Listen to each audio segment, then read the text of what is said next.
로마서 8장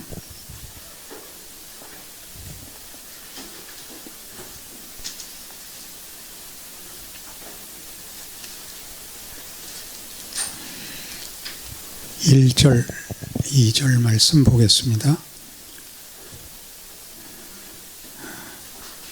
그러므로 이제 그리스도 예수 안에 있는 자에게는 결코 정죄함이 없나니 이는 그리스도 예수 안에 있는 생명의 성령의 법이 죄와 사망의 법에서 너를 해방하였습니다.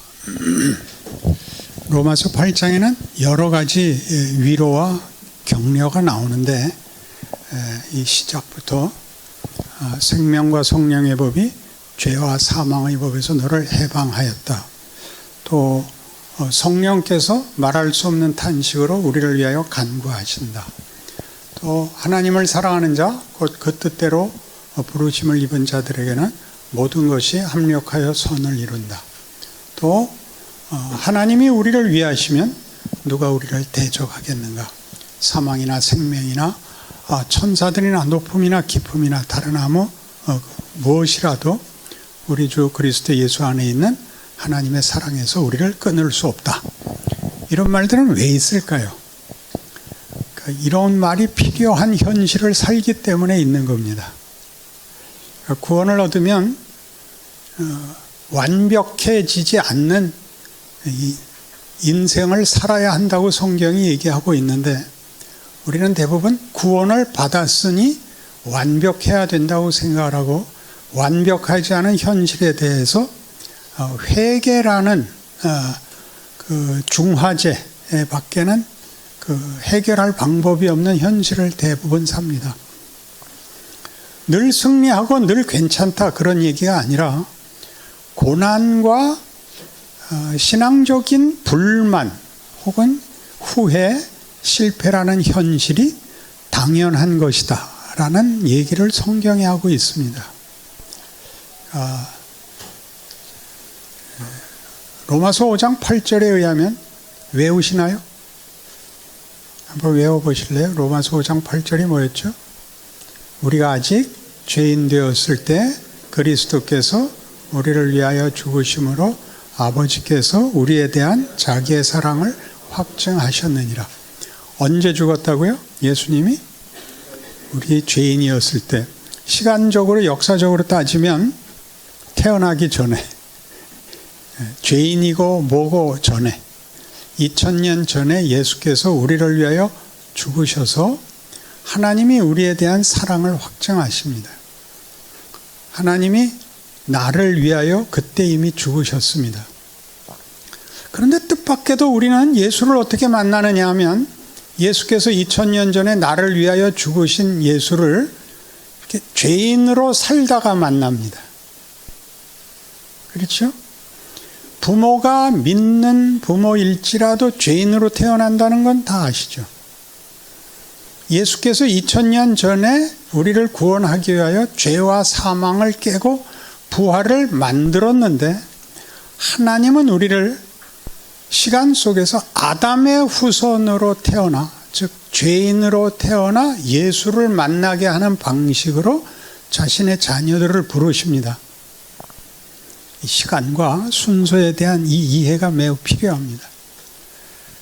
내가 예수를 믿겠다고 결심하기 전에 예수께서는 나를 위하여 죽으셨는데 나를 위하여 죽으사 준비하신, 완성하신 구원을 죄인으로 태어나 예수를 만나 내가 믿겠다고 결심하는 순서에서야 내 것을 만드십니다. 내가 성공하느냐 실패하느냐는 여기서 자리가 없습니다. 여기서 중요한 자리는 이미 이루신 구원을 거꾸로 우리에게 적용하기 위하여 시간대로 살아서 우리 형편 속에서 하나님을 만나 내가 항복하는 자리를 요구하고 있다는 사실입니다. 그건 하늘에서부터 이렇게 분명히 은혜로 선물로 온 것이지만 내가 믿겠습니다라고 결심하는 것이 열매가 되는 시간과 과정과 무르익음을 요구하고 있죠.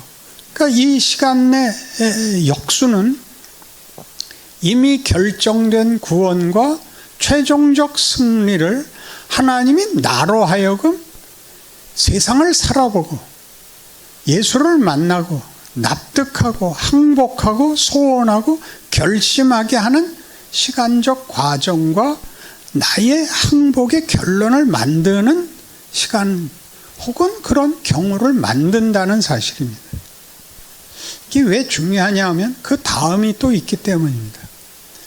즉 예수께서 우리를 위하여 주고 인류의 대표 아담이 실패한 것을 예수가 성공시켰음에도 불구하고 우리를 태어날 때는 다 아담의 후손으로, 부모가 잘 믿으면 예수의 후손으로 태어나야 되는데 그러지 않기 때문에 유아 세례를 주잖아요.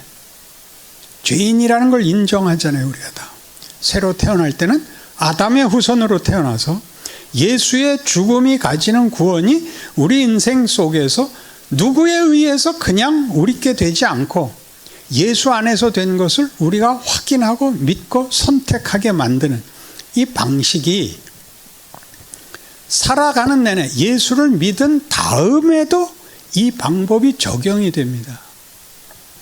로마서 7장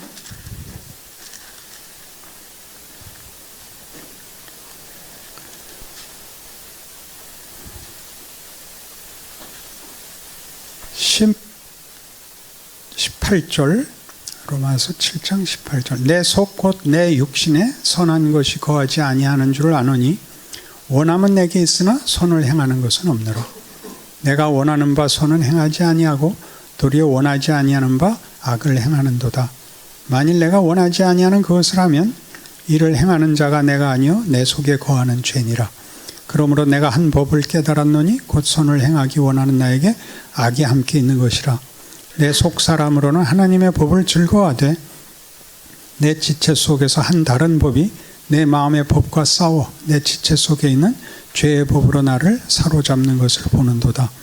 오라 나는 곤고한 사람이로다. 이 사망의 몸에서 누가 나를 건져내랴. 우리 주 예수 그리스도로 말미암아 하나님께 감사리로다. 그런즉 내 자신이 마음으로는 하나님의 법을 육신으로는 죄의 법을 섬기노라. 이 비명이 뭐죠? 오라 나는 곤고한 사람이로다라는 비명은 알겠죠. 선을 원하는데 언제나 악한테 지는 믿는 사람일까요? 안 믿는 사람일까요? 왜 믿는 사람이라고 믿죠? 예? 바울이기 때문이기도 하고 우리 현실에도 나타나는데 왜 그러죠? 선을 원하고 있다는 것에서 이 사람이 믿는 자라고 우리가 당연히 생각할 수 있습니다. 세상 사람은 선을 원할 마음이 없습니다. 이해관계 외에는 없습니다. 우리만 하나님의 뜻에 맞게 살고 싶은데 안 되는 것입니다. 근데 늘 누가 이깁니까? 죄가 이깁니다. 이게 말이 안 되잖아요. 그래서 이제 예수가 등장하는데 오라 나는 곤고한 사람이로다. 이 사망의 몸에서 누가 나를 건져내랴 라는 아우성에 그러므로 내가 우리 주 예수 그리스도로 말미암아 하나님 아버지께 감사하노니 뭘 감사해요? 이제는 예수로 말미암아 내가 죄를 이기노라 그래야 되는데 아직도 마음으로는 주의 법을, 육체로는 죄의 법을 섬기노라라는 갈등이 해소되어 있지 않단 말이에요. 이게 신앙생활의 현실이에요. 그러니까 죄에 대한 이해를 우리가 성경적으로 좀 더 깊게, 해결 방법도 더 깊게 나가야 돼요. 우리 주 예수 그리스도로 말미암아 하나님 앞에 감사하리로다 그랬으면 앞에 있는 갈등이 뭐 해결이 됐어야 되는데 해결되어 있지 않다고요. 마음으로는 하나님의 법을 즐거워하는데 육신으로는 죄의 법을 아직도 섬기고 있어요. 그리고 8장 1절이 떨어지는 거예요. 그러므로 그리스도 예수 안에 있는 자들에게는 결코 정죄함이 없나니 이는 생명의 성령의 법이 죄와 사망의 법에서 너를 해방하였습니다. 이렇게 되는 겁니다. 그러니까 8장의 가치는 이 갈등을 결국은 이긴다. 이기게 되어 있다라는 얘기죠. 그럼 왜 속 시원하게 안 하고 이런 시간과 한 인생에 걸친 어떤 고뇌, 갈등, 절망, 비참한 시간들을 허락하셔서 하나님이 우리 예수 믿는 자들을 울게 만드는가? 원래 초점은 여기로 와야 되는 겁니다. 그러니 이제 다시 생각을 하죠. 예수는 2000년 전에 우리가 아직 죄인 되었을 때, 우린 태어나지도 않았고 우리 조상들, 선조들은 예수를 부를 줄도 몰랐고 필요한 줄도 몰랐고 찾지도 않았고 자기가 죄인인 줄도 모를 때 예수께서 오셔서 우리를 위하여 죽습니다. 예수를 죽인 장면에서 십자가에서 예수의 마지막 기도는 이것이었습니다. 아버지여 저들을 사하소서. 저들이 자기가 하는 일을 알지 못하나이다. 알지 못하는 자를 위하여 믿거나 선택하기 이전에 구원이 성립되어 있죠. 그리고 이 구원으로 부르는 자들은 누구냐면 아담의 후손들입니다. 하나님을 외면한 자, 하나님을 잊은 자. 그러니까 우리가 아직 죄인 되었을 때라는 말은 지금까지 계속 주님 다시 오시는 때까지 계속 유효한 현실이고 조건인 것입니다. 거기서 우리가 예수를 만났습니다. 그리고 우리는 예수를 믿기로 했습니다. 그래서 아담의 후손으로 태어나서 예수를 개인적으로 영접하는 이 구원의 방식이 예수를 믿고 난 다음의 인생 속에서도 아담의 유전자 속에서 예수의 유전자를 받아들여 그 갈등이 일어나는 구조를 연장하십니다. 죄라는 생각이 안 나고 죄를 몰아내게 되어 있지 않고 둘이 갈등을 하는 인생을 살도록 해서 우리가 늘 지는 것 같은 것이 현실이랍니다. 그래서 로마서 8장에 하는 얘기는 전부 뭐냐 하면 걱정 마라. 네가 지지 않는다. 생명의 성령의 법이 죄와 사망의 법에서 너를 해방했다. 그럼 왜 아직도 죄를 지어야 합니까? 이제 원래 관점은 여기에 와야 됩니다. 우리는 내가 내 마음에 들지 않을 때마다, 내가 신자답지 않을 때보다 내 구원이 뭐에 미흡한 데가 있나? 어디가 잘못됐나? 이런 생각을 하죠. 이 문제의 가장 큰 이제 그 오해가 구원파입니다. 지금도 구원파가 있고, 역사적으로 구원파는 늘 있었는데 가장 맹위를 떨친 유명한 사람은 워치만입니다. 워치만이는 그래서 이 갈등 구조를 잘못 이해해서 영에 속한 사람, 육에 속한 사람 이렇게 나누어 버렸는데 둘이 다 있는 겁니다. 갈등 구조는 해결되지 않습니다. 영에 속한 사람, 우린 다 영에 속한 사람입니다. 그 다 육신, 육의 죄를 아직도 유전자로 갖고 있습니다. 구원파의 약점은 제대로 된 구원을 받으면 죄가 없어진다고 보는 겁니다. 그런데 성경이 그러므로 그리스도 예수 안에 있는 자들에게는 결코 정죄함이 없나니 이는 생명과 성령의 법이 죄와 사망의 법에서 너를 해방하였음이라 라고 얘기하는 건 없어졌다가 아닌 이유가 뒤에 가면 저라는 로마서 8장 31절 그런즉 이 일에 대하여 우리가 무슨 말하리요? 만일 하나님이 우리를 위하시면 누가 우리를 대적하리요? 자기 아들을 아끼지 아니하시고 우리 모든 사람을 위하여 내주시니가 어찌 그 아들과 함께 모든 것을 우리에게 주시지 아니하겠느냐? 누가 능히 하나님께서 택하신 자들을 고발하리요? 의롭다 하신 이는 하나님이시니 누가 정죄하리요? 죽으실 뿐 아니라 다시 살아나신 이는 그리스도 예수시니 그는 하나님 우편에 계신 자의 우리를 위하여 간구하시는 자시니라. 이때 우리는 누구예요? 신자들이란 말이에요. 하나님이 우리를 위하시면 누가 우리를 대적하리요? 라는 말은 이 죄와 그 의의 갈등 속에서 실패할 때마다 확인하려는 구절이에요. 납득이 좀 쉽게 안 가죠. 잘못한 건 잘못한 거죠. 빨리 끊어버리고 씻어버리고 다시는 죄를 짓지 않아야 된다고 생각하는데 성경이 우리에게 약속하는 바는 예수를 만났지만 그래서 예수의 유전자가 구원과 성령의 법이 들어왔고 부활과 운명이 약속되었지만 아담의 유전자가 여전히 도전하는 속에 있다 그래요. 그 갈등이 해결되지 않는다고. 그런데 겁내지 마라. 하나님이 그 아들을 보내셨고 너를 위하여 십자가에 그를 못 박은 정도의 구원이기 때문에 이 갈등에서 네가 이긴다 그러는 거예요. 오히려 문제는 뭐가 있냐면 왜 이 갈등 구조를 계속하느냐입니다. 구원을 얻으면 속 시원해지지 않는다는 것은 현실이잖아요. 구원 얻고 감동하고 방방 뜨는 거 약효가 몇 달 가요? 나 구원 확신 한 10번 했어요. 해마다 했어요. 해마다. 그 약효가 자꾸 줄어요. 다 경험했죠. 한국교회가 경험한 거예요. 성령 은사 받고 방언하고 병 고치고 그게 문제가 있다는 얘기 아니라 다 고마운, 다 행복한, 다 놀라운 경험이지만 그걸로 인생이 해결되지 않는단 말이에요. 그건 그거고 현실은 여전히 현실이에요. 애들이 말 안 듣고 나는 아직도 만족스럽지 않고 오라 나는 곤고한 사람이로다 이 사망의 몸에서 누가 나를 건져내랴? 그래놓고 뭐라 그랬다고요? 우리 주 예수 그리스도로 말미암아 하나님께 감사하노니 뭘 감사했죠? 내가 마음으로는 의의 법을 육체로는 죄의 법을 섬기노라가 그냥 있다니까요. 우리 주 예수 그리스도로 말미암아 하나님 아버지께 감사한 내용이 갈등이 그대로 있다니까요. 예수의 유전자와 아담의 유전자가 그냥 남아있다니까요. 왜 남겨뒀을까요? 이거랑 똑같은 질문입니다.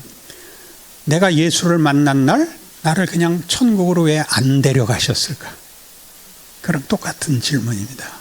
그리고 예수께서 로마서 5장식으로 이야기하면 예수께서 그의 죽으심으로 우리를 죄에서 구하셨음을 화목된 자로서 그리스도의 살아계심으로 인하여는 얼마나 더 구원을 얻겠느냐.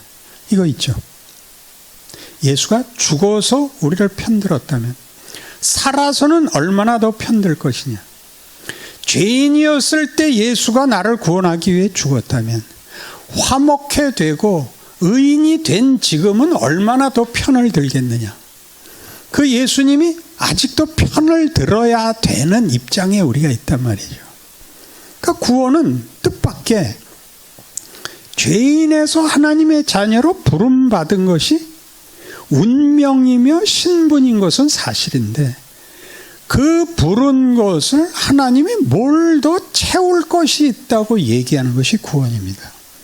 여길 잘못하면 다시 구원이 취소된다는 개념이 아니기 때문에 얻은 바 구원은 취소되지 않으나 얻은 바 구원은 내용을 채울 것이 있다고 성경이 말하는 게 성화, 구원 그 이후 종말이 밀려있는 이유, 신자의 인생이 아직 남아있는 이유인 것입니다. 정확히 초점을 이해하시겠습니까? 어디가 문제인지? 우린 뭐냐? 구원을 얻었죠. 지금 죽어도 천국 갑니다. 나 어제 끔찍한 죄를 졌는데 그 아무 상관없습니다. 여러분의 운명은 예수 안에 붙잡혀 있고 그의 피와 그의 십자가가 무효될 수 없습니다. 그럼 왜 살아서 이 고생을, 이 한탄을 해야 됩니까? 내가 지금 너를 무슨 내용을 만들고 있다는 겁니다. 그 만들고 있는 것은 한두 시간에 다 할 수 없고 하여튼 굉장한 겁니다. 가장 중요한 것은 하나님이 우리에게 책임을 요구합니다. 책임이라는 것은 자발성을 가지기를 원합니다. 기계적으로 그리고 단순하게 죄를 안 짓는 존재가 되는 것이 아니라 죄와의 전쟁에서 죄를 이기는 자가 되기를 바라십니다. 실력으로.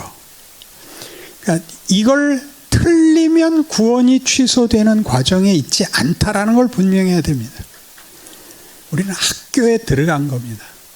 학교에 들어가면 뭘 해야 됩니까? 공부를 해야 됩니다. 근데 들어가고 싶은 학교에 붙여줬더니 합격증서만 들고 돌아다니는 꼴이 된 겁니다. 합격증서만 들고 돌아다니지 말고 학교에서 공부를 하십시오. 그럼 공부를 하다 보면 문득 무슨 생각이 드냐 하면 이럴 줄 알았으면 학교에 괜히 왔다. 그런 생각이 든단 말이죠. 학교 안 다니는 게 더 나아 보이고, 그렇잖아요. 학교에 갔더니 숙제도 있죠. 등수도 매기죠. 꾸중도 듣고 매도 맞고. 뭐 때문에 내가 사소고생을 하나. 꼭 구원이 그렇습니다. 구원을 하여 하나님의 자녀로 우리를 부르시면 하나님의 자녀로 출생을 합니다. 그 출생이 자라고 채워지고 영광되도록 우리에게 신자의 인생을 요구하십니다. 거기서 우리를 훈련시키는 가장 큰 어떤 경쟁자, 도전이 이 죄입니다.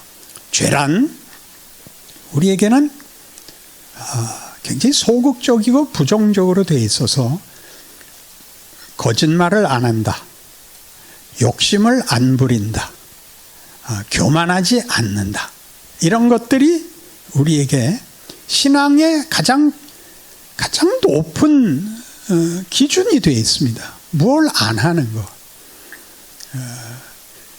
정직이란 거짓말하지 않는 것이 아니라, 거짓말을 안 하는 건 마이너스를 안 하는 제로에 불과한 것이고, 정직은 플러스로 뭘 더해야 되는 겁니다.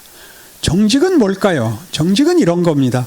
사람을 만나면 반가워하는 것, 상대방을 존중하는 것, 예의를 갖추는 것, 이해하는 것, 용서하는 것. 이게 정직의 긍정적인 겁니다. 왜 존중해야 되는가? 하나님이 저 사람의 영혼도 대접하신다를 아는 행위, 그런 안목, 그런 품성, 이런 것들이 하나님이 우리에게 만들고 싶어 하는 것인데 우린 안 한 거죠. 안 한 거는 부정적이고 소극적인 기준이지, 나를 만들어서 긍정적으로 하려는 훌륭하고 위대하고 속 깊고 명예롭고 영광으로 가는 쪽으로는 우리에게 기대 자체와 목록 자체가 없다고요. 그러니까 매일의 싸움은 뭐냐면 내가 뭘 잘못했냐가 아니라 하루마다의 도전과 상황에서 이런 긍정적인 신자의 반응을 보였느냐, 그걸 할 수 있느냐예요. 그렇게 하면 세상에서는 이상한 대접 받을 거예요. 우리가 겸손하고 우리가 용서하면 우리를 아주 먹던 껌같이 여길 거예요. 그 시험 속에서 하나님의 사람으로의 담대함과 실력을 발휘할 수 있는가를 우리 인생을 줘서 기회를 주시는 것이 신앙 인생입니다. 그러니까 이게 소극적인 기준에 머무르면 자기를 확인하는 방법이 비난밖에 없어요. 너는 왜 교만하냐? 너는 왜 기도 안 하냐? 이렇게 얘기함으로써 상대적으로 자기를 만족시키는 방법밖에 없고, 긍정적인 이런 목록과 방향과 이런 이해를 갖지 못하면, 말하자면 그런 때 웃어야 되는 거예요. 누가 와서 나 요새 이상하게 일이 안 풀리고 자식들이 말을 안 들으면, 제가 쭉 다닌 교회에서는 보통 다 이렇게 돼요. 내가 너 새벽 기도 안 나올 때부터 그럴 줄 알았다. 그래서 교회엔 신앙 좋은 사람이 제일 겁났어요. 금식 기도원 갔다 오면 무서워지고 그랬어요. 그런 말을 하면 얼마나 고생이 많으냐. 오늘은 내가 밥 살게. 이런 게 신앙이 발전하는 거예요. 하나님의 은혜를 끼치도록 시간을 끌어주고 편을 들어주는 것이 신자가 이 세상에서 빛이고 소금이고 십자가고 은혜고 하나님의 찾아오시는 능력이고, 그런 것들, 이런 적극적인 것으로 자신의 생애를 발휘하지도 그런 목록도 갖고 있지 못했단 말이에요. 그래서 늘 내가 지난 한 주간 동안도 죄만 짓다 왔습니다라는 회개기도 좀 그만하고, 그건 이미 일어난 일이니까 내가 이번 주는 그렇게 안 살겠습니다, 그렇게 자꾸 해야죠. 죄 안 짓는 사람 말고 할 수 있는 걸 하라고요. 우리나라 문화는 대단히 이상해서 친할수록 거친 말을 해. 오늘 보니까 넌 왜 이렇게 쌍판대기가 찌그러졌냐. 이게 친한 표현이야. 그걸 극복하는 게 친한 거야. 밤낮 저 새끼하고 이 새끼밖에 없어. 그걸 좋게 말을 하려니까 야 보고 싶었다. 너 미쳤냐? 나 미쳤어 요새. 그걸 좀 해봐요. 하나씩 더 나가봐. 교회 안에도 이게 없어. 반갑습니다.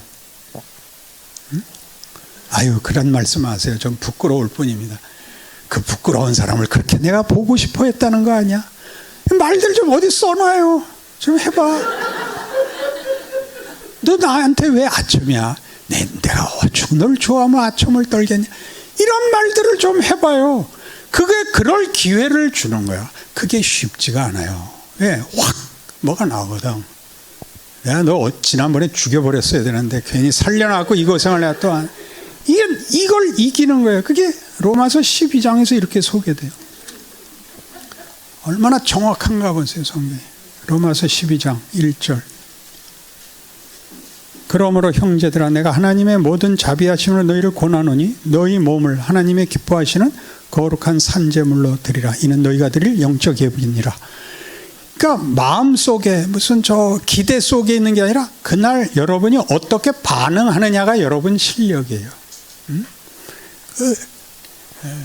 기도하고 있는데 옆에서 떠들어서 하나님 잠깐만 기다리세요. 야, 이 새끼들아 기도하는 거 안 보여? 이거 하지 말고 그러지 말라고요. 하나님 오늘은 시끄러우니까 여기까지만 하겠습니다. 그리고 대화에 참여하세요. 해야 되는 거예요. 내가 얼마나 많은 기대와 소원을 갖고 있느냐가 아니라 여러분이 어디까지 할 수 있느냐의 문제인데 그걸 어디를 끌고 가느냐 하면 14절. 너희를 박해하는 자를 축복하라. 축복하고 저주하지 말라. 즐거워하는 자들과 함께 즐거워하고 우는 자들과 함께 울라. 서로 마음을 같이 하며 높은 데 마음을 두지 말고 도리어 낮은 데 처하며 스스로 지혜 있는 채 하지 말라.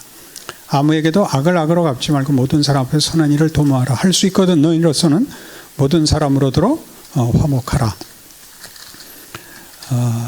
내 사랑하는 자들아 너희가 친히 원수를 갚지 말고 하나님의 진노하심에 맡기라. 기록되었을 때 원수 갚는 것이 내게 있으니 내가 갚으리라고 주께서 말씀하니라. 네 원수가 줄이거든 먹여 목마르거든 마시게 하라. 악에게 지지 말고 선으로 악을 이기라. 악에게 지지 말고 선으로 악을 이기라는 선으로 악을 감동시키라는 얘기가 아닙니다. 악당이 악한 역할을 할 때 선한 역할은 네가 해라. 이 세상에서 악이 춤을 출 때 너는 의와 선으로 춤을 춰라. 원수가 줄이거든 먹이고 원수가 목마르거든 마셔라. 배너라는 영화 보셨죠? 옛날에는 주일학교에서 꼭 보게 했는데 요새는 필수 과목에서 빠졌나 봐요. 굉장한 영화입니다. 거기에 주인공 벤허가 상대역 메살라라는 배우랑 이제 같이 찍었는데 메살라라는 그 역을 맡은 친구는 이제 온갖 고약한 짓을 해서 메살라를 아주 위험에 빠뜨리고 죽을 지경을 만들고 결국 베너가 복수를 해서 죽고 맙니다. 근데 아주 미운 짓을 잘하죠. 그 영화의 백미는 주인공인 베너는 별로 하는 게 없고 메살라가 다 판을 칩니다. 근데 어느 날 촬영을 하다가 메살라가 이제 촬영하는 내내 이제 밉게 놀고 이제 여기서도 극 중에서도 밉고 모임에서도 밉게 굴었대요. 저 새끼 정말 죽여버리자 이런 분위기였는데 오늘 찍다가 나 안 해. 나 배고파서 못해. 나 안 찍어. 그리고 대본 던지고 가더라니까 다 저 새끼 잘라버리자. 그랬을 때 베너가 야 그러지 마라. 붙잡았다가 그랬대요. 너 배고프냐? 내가 가서 순댓국 사줄게. 네 원수가 줄이거든 먹이고 목마르거든 마시우게 하라. 왜? 저 새끼가 있어야 영화가 되는 거예요. 이걸 혼동을 해. 한국교회가 모두가 베너가 돼야 되는 줄 알아. 아니에요. 그 새끼 역할이 제일 큰 거야. 걔가 다 하는 거야. 베노는 그냥 대사도 옳은 게 없어. 별로 아무것도 없어. 전부 몇 살 나가고 우리 모두가 저 새끼 언제 죽나 그거 보느라고 끝까지 봤는데 그 새끼가 죽었는데 영화가 안 끝나. 그래서 우리 이게 뭔가 그랬어요. 나중에 보니까 예수님이 주인공이야. 몇 살 나를 죽였으나 가슴에 해답이 오질 않아. 예수님 처형 장면에 쫓아갔다가 그 말이 내 마음에 있던 칼을 내려놓게 했어. 아버지여 저들을 사하소서. 저들이 자기가 하는 일을 알지 못하나이다. 이렇게 끝나는 거예요. 베노는 거기가 클라이맥스야. 근데 우린 다 전차경주가 클라이맥스인 줄 알고 가서 본 거야. 우리 다 그래. 믿는 사람이니까 전차경주 같은 현실 속에서 적군을 다 쳐물리는 게, 무찌르는 게 우리의 역할이고 하나님이 우리와 함께 하시는 증거라고 생각해. 안 그래요. 그것들이 지금도 승자야. 그것들 때문에 우리가 고생을 해. 그러나 우리만 본문을 갖고 있어.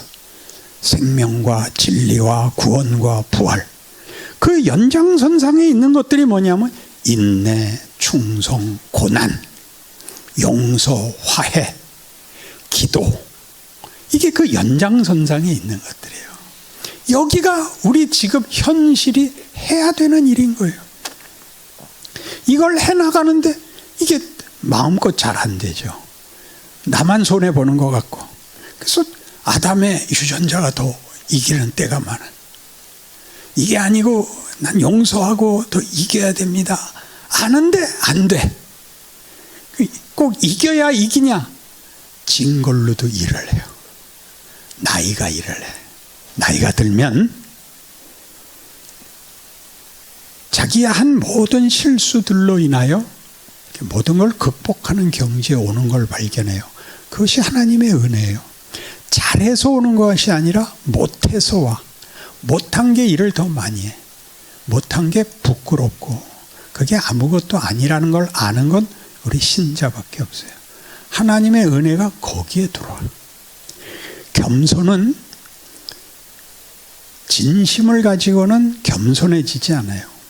겸손은 어떻게 만들어지냐 하면 누구를 봐도 나보다 못나지 않았다 라는 실수를 해야만 겸손은 배우는 거예요. 그러니까 하나님이 우리를 이 갈등 구조 속에 놓아둔 이유, 생명과 성령의 법이 이기니 걱정 말아라. 기왕 이길 거면 구원받았을 때 데려가지 않고 이 진흙청에다 내버려뒀냐? 거기서 너희 큰다 이거예요. 이게 커요.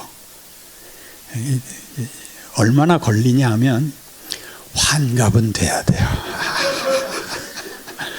그러니까 여러분들이 빨리 이걸 얻기를 바라는 이유는 딱 하나예요. 고통스러운 게 싫어서 그러는 거야. 고통이 없는 진지한 건 없어요. 눈물이 없는 위대한 건 없어요. 하나님이 우리를 도매금으로 물건을 상자 떼기로 이렇게 도매금으로 넘기지 않고 각각을 다 지지고 볶아서 영광되고 위대한 하나님의 사람으로 만들겠다. 그러는 것이 모든 신자의 인생인 거예요. 그래서 위대해집니다. 성경이 계속 그 약속을 하는 겁니다. 우리가 마땅히 빌 바를 알지 못하나 성령께서 말할 수 없는 탄식으로, 오죽하면 탄식을 하겠어요. 얼마나 잘못하고 있으면 성령이 기도하시고, 또 여러분 잘 아는 그 유명한 구원의 서정도 나오잖아요. 하나님이 미리 아신 자들을 또한 그 아들의 형상을 본받게 하기 위해 미리 정하셨으니 이는 그로 많은 형제 중에서 맏아들이 되게 하려 하심이라. 또 미리 정하신 그들을 또한 부르시고 부르신 그들을 또한 의롭다 하시고 의롭다 하신 그들을 또한 영화롭게 하셨느니라. 미래적인 영화가 되는 건 미래적인 완성인데 완료형이라고요. 미래 완료. 지금도 우리에게 가지고 있는 운명, 결론이에요. 그러나 그 결론이 지금 형통하게 허락되지 않고 지금은 시험받고 넘어지고 울고 삐지고 분노하고 원망하는 시간을 준다고요. 왜? 우리 걸 만드는 거예요. 우리 걸 만드는 거예요. 내가 이겨야 되는 거예요. 내가 훌륭해져야 되는 거야. 어떤 명목이 이기질 않아. 무슨 좋은 구호로 대신할 수 없어. 내가 그런 위대한 사람이 되어야 하는 거야. 그래서 예수께서 지금도 하늘 보좌 우편에서 우리를 위하여 간구하고 계시는 거예요. 응? 이런 말들이 이제 살아나는 거예요. 그러니 실패하는 게 기쁘면 안 돼요. 실패하는 건 당연히 수치스럽고 가슴 아픈 일이지만 그걸로 자폭, 원망 이런 비겁한 반응을 일으키지 말고 그것이 나한테 무슨 유익이 될 것인가를 생각해요. 내 다신 이거 안 한다. 난 내 인생을 이렇게 허비하지 않겠다. 계속 그렇게 한 번 그러면 되는 사람은 없어요. 누가 나한테 이렇게 질문한 사람이 있어요. 이런 식으로 무슨 또 다른 성경 공부에 목사님 그 말씀 다 알겠는데 안 돼요. 그래. 다 알겠는데 안 돼요. 그래서 알면 축구에 이기냐? 일본한테는 이겨야 돼. 다 알지. 그럼 그냥 이기냐? 나가서 싸워야지. 그 질 수 있지. 지면 귀국 못하는 거지 뭐. 공항에서 도마도 세례 받는 거지. 그 다음에 이기도록 또 노력해야지. 실력이 생겨야 돼요. 그런 존재가 되는 거예요. 그게 구호가 아니야. 알아먹으신다. 인생을 살만한 거예요. 내 거야. 내가 그렇게 되는 거야. 어떤 하루도 그냥 지나는 날이 없는 거야. 내가 만들어지는, 내가 나를 돌아보는, 내 실력을 확인하고 또 내가 소원하는 것을 시도해 볼 수 있는 기회라 말이에요. 기회. 그렇게 생각하면 여러분들의 막막한 인생이 다만 막막한 것이 아니라 하나님이 그날을 도전하시고 그날 나를 붙잡고 있다는 걸 알게 됩니다. 이 결론을 상기시키기 위해서 대표적인 인물로 요셉을 들 수 있습니다. 시편 106편에 나오는 요셉에 관한 짧은 기사는 가장 중요한 이 두 구절에 있습니다. 한 사람을 앞서 보내셨으며 요셉이 종으로 팔렸도다. 그 발은 착고를 차고 그 몸은 쇠사슬에 매였으니 곧 여호와의 말씀이 응할 때까지라. 그 말씀이 저를 단련하였도다. 이 말씀이 저를 단련하고 그를 붙들고 있었다는 것은 좋게 생각하면 우리가 낙관적으로 해석을 하고 싶은 것은 그러니까 요셉이 환난 중에도 말씀을 붙잡고 있었다. 그렇게 우리 듣고 싶은데 그렇지 않습니다. 그 발은 착고를 차고 그 몸은 쇠사슬에 매였다에 그 몸은 쇠사슬에 매였다에 그 몸에는 번호가 붙어 있습니다. 풋노트가 이제 성경 맨 밑에 난하주에 희혼이라고 되어 있죠. 그 몸이 쇠사슬에 매인 게 아니라 혼이 매였답니다. 근데 매였다도 의역입니다. 직역은 혼을 쇠사슬이 꿰뚫었다 그런 뜻입니다. 그러니까 무슨 뜻이냐 하면 몸만 묶여 있은 게 아니라 정신이 넋이 빠졌었다. 혼비백산했었다. 무엇을? 자기 인생을. 이게 뭔가? 이게 뭔가? 왜요? 아버지한테 사랑받다가 그 꿈꾸고 괜히 잘난 척했다가 형들한테 죽을 뻔했다가 팔려서 노예가 되고 거기서 믿음 지켰다가 감옥 가고 무슨 정신이 있었겠어요? 그 총리가 되지만 그는 자기 인생을 납득할 수가 없습니다. 그런데 기근이 들고 형들이 쌀 사러 옵니다. 요셉이 무슨 생각을 했죠? 내 인생은 우연의 자리가 아니라 하나님이 준비했던 목적했던 인생이구나. 그때 그 꿈이 무슨 꿈인지 비로소 알게 되는 거예요. 그래서 어떤 결과가 나왔죠? 형들을 용서하죠. 형님들, 나를 여기 보내신 분은 형들이 아니라 하나님이십니다. 내 인생은 억울하지 않습니다가 되죠. 우리 인생은 거의 수동태로 붙잡혀 있습니다. 하나님이 도전하십니다. 해봐. 내 실력을 확인해봐. 그리고 이 우리의 반응은 하나님 너무하십니다. 하나님 너무하십니다. 욥의 고백은 이렇게 됐어요. 욥기 7장에 사람이 무엇이길래 내까지 게 뭐 하나 잘못했었는데 하나님 같은 분이 시시하게 와서 째째하게 나보고 뭐라 그러십니까? 죽게 내버려 두십시오. 그게 욥의 아우성이고 그렇잖아요. 하나님 그냥 내버려 두세요. 이렇게 살다 죽을게요. 그냥 지워버려 주십시오. 그게 우리가 하는 비명이고 하나님은 야 내가 그렇게 너 놔둘 거면 내가 내 아들은 왜 보냈겠냐. 그것도 하필 십자가에다 죽였겠냐. 넌 나한테 얼마나 중요한 목적인지 알아? 이렇게 얘기하는 거예요. 그게 믿음이 왔다 갔다 하는 우리의 현실이죠. 하나님은 마치 방관자 같고 야속하고 그렇게 생각하는 건 우리가 아직도 하나님이 우리에게 목적하고 우리 인생이 우리에게 하나님께서 직접 하는 도전이라는 것을 모르기 때문입니다. 알아도 물론 힘듭니다. 그런 이제 답이 생기죠. 강한 팀을 만나면 집니다. 지면 배웁니다. 더 열심히 해야 되는구나. 그 열심히 해서 실력이 늘면 다만 기술이 느는 것이 아니라 정신과 인격과 신앙이 큽니다. 인간이라는 존재에 대하여 인생이라는 이 기회에 대하여 안목이 생깁니다. 하나님이 우리에게 알게 하고 싶어하는 너는 내 후사다. 내 기업을 물을 자다. 너는 내 자식이다. 이런 말들을 알아먹는 사람으로 커나가게 됩니다. 이런 분별, 이런 이해가 있다면 신앙생활은 보다 견딜만 하고 그리고 방향을 놓치지 않는 그런 인내와 극복이 있을 줄로 믿습니다. 질문을 받는 시간을 가지죠.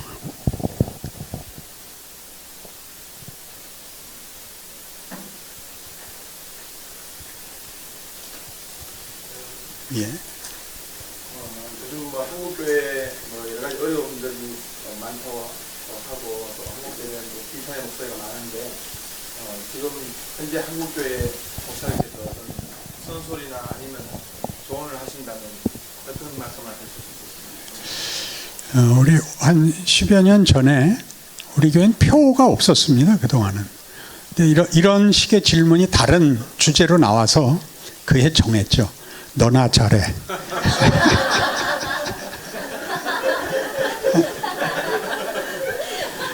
한국교회는 어른들한테 맡기고 우리 인생을 신자된 인생을 살면 하나님이 어디서 누구하고 일을 할지 모른다.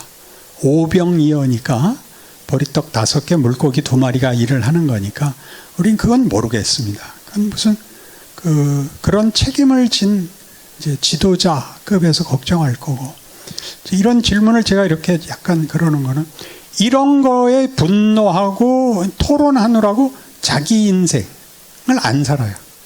원래 해야 되는 거. 원래 해야 되는 건 누구냐면 가족, 친지, 특별히 교회입니다.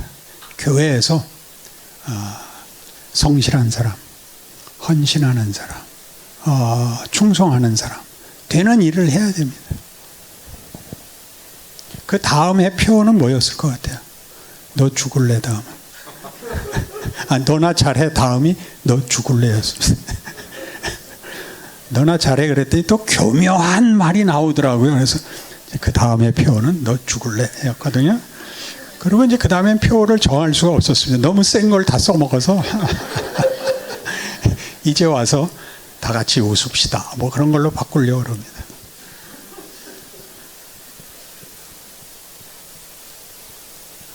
다 만족하셨으니까 끝낼까요? 네, 저도 예, 이쪽에 먼저 드시죠.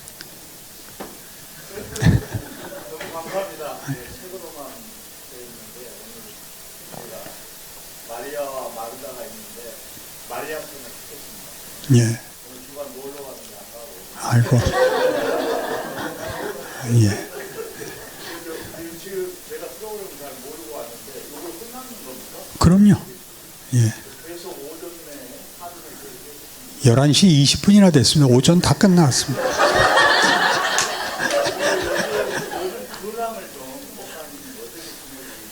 요즘 근황은 날씨가 거지같이 돼갖고요. 이 냉탕 온탕 때문에 죽어나고 있습니다. 올해 기후는 생전 처음 당하는 겁니다. 제가 71인데 71년 평생에 이런 여름도 처음이고 이런 멋진 가을도 처음이고 아침 저녁 일교차도 너무 심하고 거의 죽을 것 같습니다. 예. 죽기 전에 이제 온 겁니다. 이런 말도 막 할 수 있고 또 누가 예. 이름이 넘으신 연세에도 돋보기를 안 끼고 말씀을 본다는 게 정말 존경스럽습니다. 갖고만 있어도 보입니다.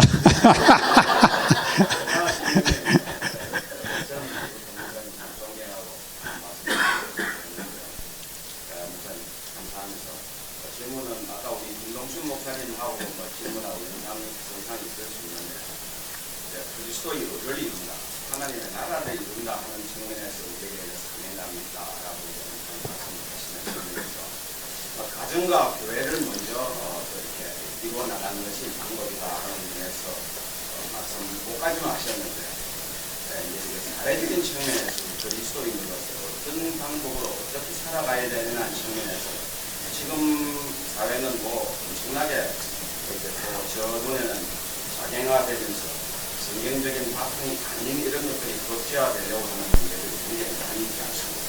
동성애 문제라든지 여러 가지 문제들이 굉장히 있을 때 우리 그리스도인들은 이런 데 대해서 어떤 대처를 하고 어떻게 하면 좋을까 하는 것을 여쭤보겠습니다. 저는 그건 모릅니다. 저는 제가 자랄 때 이제 저는 쭉 3대째 믿는 가족이었고 모태신앙이었는데 교회에서 가르치는 식으로는 인생이 사라지지 않아서 아브라함 같이 살려는데 아브라함 같이 죽었다 깨도 안 되더라고요. 그래서 이제 성경이 구라냐, 내가 구라냐, 이게 이제 묶여서 성경이 하고 싶은 얘기를 우리가 우리 좋게 하지 않았는가 하는데 이제 몰두가 돼서 본문 해석에 제 인생을 걸었습니다. 그래서 많은 해석을 만들었죠. 아까 요셉 얘기에도 한 것 같이 우리가 전혀 생각지 않은데 하나님이 기적을 담는다는 걸 배웠습니다. 형들이 요셉을 팔아먹어서 구원을 얻는 겁니다. 이게 말이 안 되지 않습니까? 그죠? 원래 죽일 작전이었어요. 요셉은 죽은 자입니다. 죽어서 그것도 감옥에 가서 총리가 됩니다. 원래는 이렇게 사시 합격하고 무슨 유학 가고 그 바로의 아들하고 친구가 되고 이래야 되는 거 아닙니까? 이렇게 전부 말이 안 되는 모순에서 역전이 일어난다고 얘기를 해서 세상의 법칙, 세상의 힘에 대해서 겁내지 마라. 그렇게 얘기합니다. 이것이 저는 이제 더 중요해 보입니다. 환경을 어떻게, 정치와 사회를 어떻게 만들 것이냐도 우리 책임이고, 거기에는 이미 앞장서신 분들이 있고, 저는 그 관심까지 못 나갔고, 저는 이 모두에게 보편적으로 해당되는 신자의 삶을 어떻게 이해하고, 어떻게 영광스러워질 수 있는가에 제가 책임을 가지게 된 것을 기쁘게 생각합니다. 네. 예.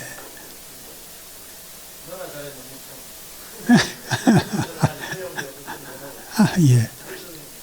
목사님 말씀 들으면 굉장히 우리가 위로가 되고, 예. 위로가 되고, 아이고 나도 괜찮겠구나 생각이 예. 감사하는 점은 사실인데, 한편으로는 마음이 바쁠 때 이게 이걸로 충분한 거는 불안감 생기다. 또 불안해봤자 내가 할 수 있는 게 없으니까. 그렇습니다. 예. 사회는 뭐 그렇치고 세상은 그렇치고 하도 목사님만 해도 중에 한국 교회로 말씀하시는 어른이시고. 예. 저희 어른이시고 또 계시는 학생 교단에서 성경받는 것들을 한국 교회를 놓고는 그냥 우리 교회나 내 교회만 잘하고 하면 되는 건 아니잖아요. 예. 그런 마음에 부담이 그 이야기 목사가 축구나 무슨 야구나 하면 자기 자리 잘 지키는 게 전체를 위한 겁니다. 지가 외약 뛰었다가 내약까지 뛰어들었다 그러면 망하는 겁니다. 거기 어디 구멍이 나면 이제 유격수가 실수하거나 그러면 글러브로 얼굴 가리고 그리고 한번 째려보시는 것밖에 할 게 없습니다. 자기한테 오는 것만은 자기가 다 잡아내야 되는 거예요. 그래서 그 아나운서가 그랬는데, 저 센터로는 아무리 잘 쳐도 소용없네요. 저 센터필더는 뛰어나네요. 그런 말을 들어야 됩니다. 하나님이 그렇게 일을 누구 하나에 묶지 않으십니다.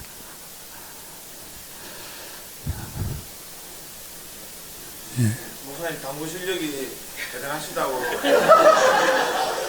진짜 당구가 어느 정도신지 언제 쳤는지 그리고 그런 옛 사람의 모습인지 새 사람의 모습인지 저는 예전에 이제 이렇게 괴로울 때 예전에 저한테 이 갈등을 부정적으로 만 이해하는 제 젊었을 때 도망갈 데가 당구장밖에 없었습니다. 거기서는 비난을 안 하니까 당구만 잘 치면 되고 교회 가면 자꾸 죄책감만 생기고 그 사람들도 그렇게 안 살면서 이제 나보고는 자꾸 뭐라 그랬는지 모르겠어요. 거기선 이런 문제에 대해서 의문을 제기하거나 질문을 하는 게 죄였어요. 그래서 물어보지도 못했어요. 그래서 젊었을 땐 굉장히 많이 방황해서 첫 작품은 원래 하나님의 설복이라는 작품이 작은 책이 있는데 하나님이 우리를 설득하더라 이렇게 시작을 하고 그래서 그 다음 작품이 구원 그 이후였습니다. 구원은 받았는데 그 다음은 어떡하란 말이냐. 그래서 한국교회는 그전에는 이제 전도하고 선교하고 봉사하는 것이었는데 그거는 그냥 하나의 어떤 일이고 존재론적으로 이 고난에 찬 인생을 살아야 하는 이유를 이제 질문을 하고 해서 이 답을 찾았습니다. 그래서 이 고난을 당하는 것이 우리한테 유익입니다. 이 고난은 더 센 팀을 만난 것 같이 죽고 살고의 문제가 아니라 더 배우고 더 굉장해지는 그런 인생이 우리 앞에 있는 것입니다. 당구는 잊으십시오. 예, 그 뒤에 분. 이동순 목사님도 질문이 같은 네. 목사님 젊은 시절에 병원에서 화살을 많이 맞아가지고 그렇기 때문에 고생 많이 예, 그랬습니다. 건강관리는 하고 계시는지. 기도 많이 하고 있습니다. 예. 신자의 삶으로서 질타가 아닌 위로와 격려를 해야 되고 사회적 현상으로서 그런 것들에 우리가 약간 침묵하고 저희가 우리 맡은 바 소행을 하셔야 된다고 말씀하셨는데 그럼 저희 다음 세대들이나 청년들은 막 그런 거를 볼 때 막 그런 울분이 있고 뭔가 할 수 있는 시간적 여유도 있고 지킬 것도 없기 때문에 더 도전할 수 있고 부딪혀볼 수 있다고 생각하는데 그런데도 우리는 믿는 사람이니까 그런 나이와 상관없이 지위와 상관없이 그냥 침묵해야 되고 기도만 해야 되고 어떠한 행동을 취하면 안 되는 건지 그런 것들이 아닙니다. 다 할 수 있습니다. 가서 지랄도 떠시고 이렇게 박치기도 하시고 우리 안에 이게 뭔가 모르는 일을 우리가 해보게 되어 있습니다. 할 때마다 근데 생각을 해야죠. 세상 사람들은 힘의 싸움에 불과하고 이해관계에 불과하지만 우리는 그거보다는 더 좋은 내용과 이유 때문에 그래야 됩니다. 나는 교회가 가만히 있는 건 아니라고 생각해. 그래서 피켓 들고 나갈 수 있습니다. 그게 더 나은 건지 기다리는 게 더 나은 건지는 사실은 알 수가 없고 개인마다 그거는 견해 차이가 있는 겁니다. 지금 어디 시청 앞에 들고 다 나가자. 그것도 방법론입니다. 해봐야 되는 것이고 우리가 성경에서 보는 인물들은 다 이렇게 돌아옵니다. 목적지까지 직선으로 안 오고 야곱이 그렇고 대표적으로 야곱은 베델에서 그 외삼촌 집으로 피난 갈 때 하나님이 나타나셔서 너 누운 땅을 내가 너와 네 자손에게 주리라. 네가 어디로 가든지 내가 너와 함께하면 너를 이끌어 이곳으로 돌아오게 할지라. 내가 네게 약속한 것을 다 이루기까지 너를 떠나지 아니하리라. 그러나 20년 동안 야곱이 하고 싶은 대로 놔둔다고요. 결국 돌아오죠. 나가서 답이 없어서. 그렇죠? 재산은 가졌는데 답이 없죠. 죽게 생겼잖아요. 외삼촌 집에서. 돌아오면서 형이 마중 나온다는 소리를 듣고 이젠 죽었구나. 그래서 다 앞서 보내고 혼자 야복나루에 섭니다. 거기 하나님이 만나서 씨름하시죠. 네 인생이 뭔지 모르겠느냐? 이렇게 묻는 거죠. 너는 너를 누구라고 하느냐? 야곱입니다. 너 다시는 내 이름을 야곱이라고 하지 마라. 내 이름을 앞으로는 이스라엘이라고 하라. 무슨 뜻일 것 같아요? 네 이름이 뭐냐는 뭐예요? 넌 누구냐예요. 저는 야곱이란 것이 약탈자죠. 발 뒤꿈치를 잡았다. 발 뒤꿈치를 들었다는 배신한다는 뜻입니다. 발 뒤꿈치를 드는 것은 뒤로 돌아가 할 때 발 뒤꿈치 이렇게 드는 거예요. 그래서 발 뒤꿈치를 들었다는 배신했다. 발 뒤꿈치를 잡았다는 우리말에는 발목을 잡혔다. 똑같은 겁니다. 약탈자, 날강도입니다. 날강도라는 건 도덕적으로 나쁜 놈이라는 뜻보다 더 크게 나는 내 인생을 내가 책임져야 되는 고아입니다. 라는 뜻입니다. 여기서는. 왜냐하면 하나님이 주신 답이 그거니까. 다시는 내 이름을 야곱이라고 하지 말고 이스라엘이라고 하라. 네가 사람으로 더불어 하나님과 겨루어 이기었음이라. 사람이 하나님을 이겼다는 게 무슨 뜻이죠? 하나님이 이렇게 얘기하는 거예요. 넌 고아가 아니다. 내가 네 아버지다. 너 다시는 고아라 그러지 마라. 근데 왜 그게 하나님을 이기죠? 자식 이기는 부모는 없거든요. 쌈쌈하죠. 성경을 뭐라고 알고 있는 거예요? 성경이 이렇게 피도 눈물도 없는 규칙서로 보이세요? 매뉴얼 같으세요? 하나님이 울고 하나님이 분노하고 하나님이 막 기도하시는 책이잖아요. 그렇죠? 어때요? 제 사역이 쌈쌈해 보이지 않으세요? 갑자기? 광화문에 나가는 것보다 이게 낫죠. 우린 이것부터 해야 되는 겁니다. 인생이 뭐야? 인간이 뭐야에 대한 답을 우리가 먼저 내야 돼. 예. 요한일서 1장 9절 10절 보면은 만일 우리가 우리 죄를 자백하면 그런 기쁘시고 의로우사 우리 죄를 사하시며 우리를 모든 불의에서 깨끗하게 하실 것이요 만일 우리가 범죄하지 아니었다 하면 하나님을 거짓말하는 이로 만드는 것이니 또한 그의 말씀이 우리 속에 있지 아니하리라. 그 말씀이고요. 이 1시간 불러다 놓고 성경 다 해달라는 겁니까? 이건 안 됩니다. 이건 뭐 따로 하셔야 돼요. 로마서 8장 1절 2절 말씀이에요. 그러므로 이제 그리스도 예수 안에 있는 자에게 결코 정죄한 영감이 이는 그리스도 예수 안에 있는 생명의 성령의 법이 죄와 사망의 법에서 너를 해방하였습니다. 이런 상황이고 거기다가 이제 오늘 그 목사님께서 말씀하시는 만일 내가 원치 아니하는 그것을 하는 하는 자가 내가 아닌 내 속에 하는 죄인이라. 그래서 4절 오라 나는 공부한 사람이로다. 그리고 끝에 내 자신의 마음으로는 하나님의 법을 육신으로는 죄의 법을 숨기는 하리고 있는데요.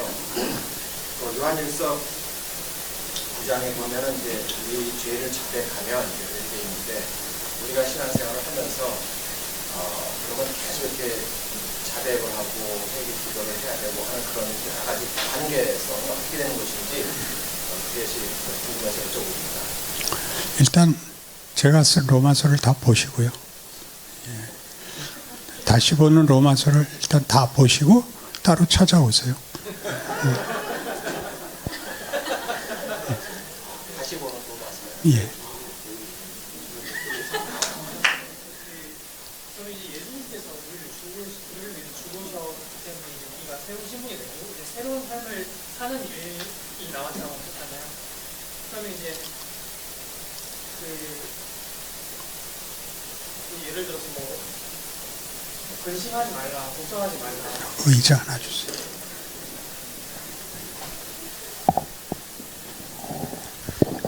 연장전으로 들어가게 생겼습니다.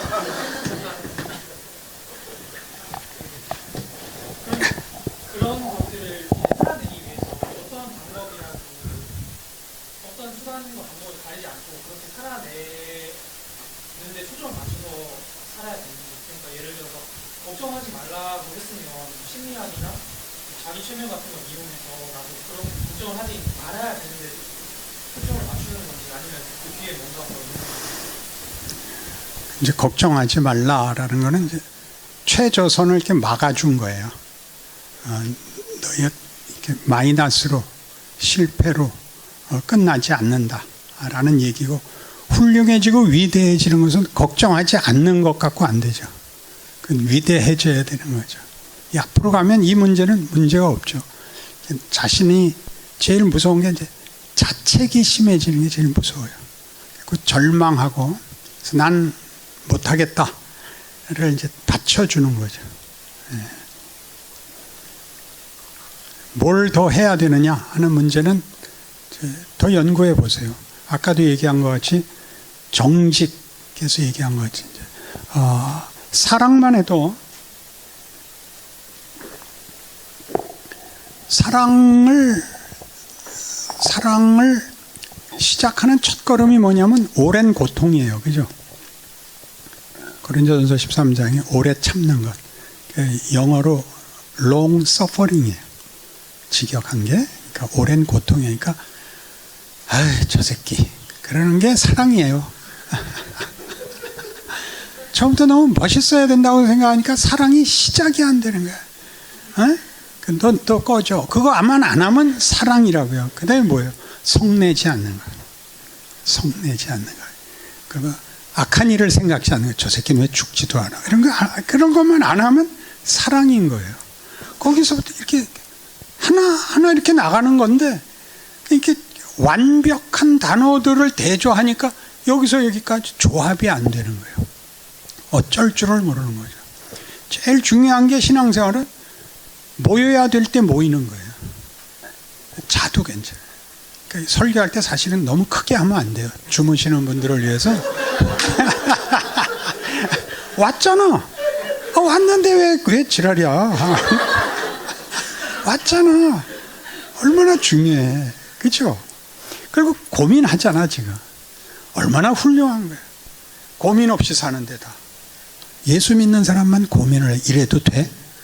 그러니까 하루아침에 이렇게 혈서 쓰면 되는 게 아니라 훌륭해지려면 이제 방향도 알아야 되고 단계도 알아야 되고 도움도 받아야 되고 연습을 계속 해야 돼요. 영어 단어 한번 싹 보면 사진같이 탁 남는 사람은 안 돼요. 그건 인간이 아니지. 그거는 AI만 그렇게 하는 거예요. 그러니까 인격과 성품이 나의 존재, 나의 실력이 되는 거를 하나님이 원하는 거예요. 그러니까 모든 시행착오와 모든 것들이 우리가 뭔지 모를 시간도 일을 하고 있는 거예요. 그걸 꼭 기억을 하셔야 돼요.